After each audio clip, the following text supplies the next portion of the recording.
بسم الله والحمد لله والصلاة والسلام على رسول الله أما بعد.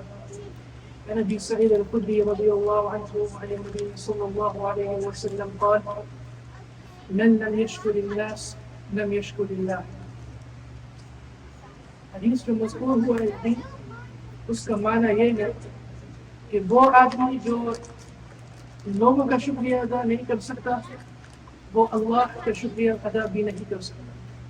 اس کا مطلب یہ ہے کہ اگر کوئی شخص ان لوگوں کا شکریہ ادا نہیں کر سکتا جو وہ خود اپنی آنکھوں سے دیکھ سکتے ہیں تو ظاہر ہے وہ اس ذات کا شکریہ ادا کیسے کرے گا جس کو کوئی آنکھ نہیں دیکھ سکتی.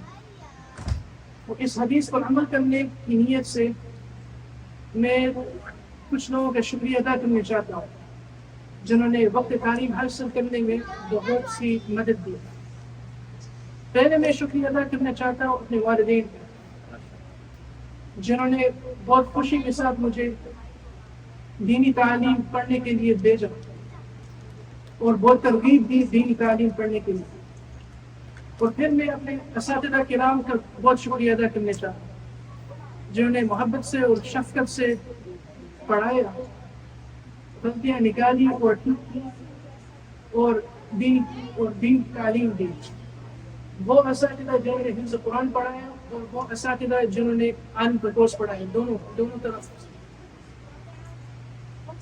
اور پھر اور سب سے زیادہ میں شکریہ ادا کرنا چاہتا ہوں اپنے نانا ابو حضرت مولانا عبد الرحیم رحمہ اللہ رحمۃ واسعہ اور اپنی نانی امی کا. ان دونوں کا میں بہت شکریہ ادا کرنا چاہتا ہوں جنہوں نے یہ سلسلہ تعلیم دین کو جاری رکھا ہے اس خاندان میں اور جن کی دعاؤں سے میں نے بہت فائدہ اٹھایا.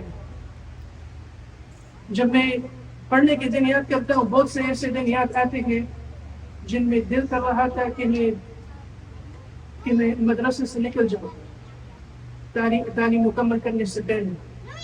اور باقی خود بھی ایسے طلبہ کو دیکھا تھا جنہوں نے تعلیم مکمل کرنے سے پہلے مدرسے سے نکل گئے اور مجھ کو یقین ہے کہ ان کی دعاؤں کی وجہ سے مجھے یہ توفیق ملی کہ میں نے اپنا دین کی تعلیم مکمل کر لی. الحمدللہ.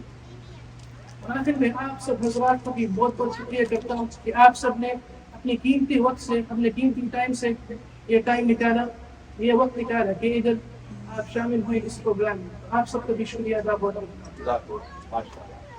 اور پھر میں تو صرف شکریہ ادا ہی کر سکتا ہوں. میں شکریہ اصل ثواب اور اصل ریوارڈ تو اللہ عز و جل کے پاس ہے جو آخرت میں بھی اور انشاءاللہ اس دنیا میں بھی دے گا. جزاکم اللہ خیر واحسن الجزاء وآخر دعوانا الحمد للہ رب العالمین.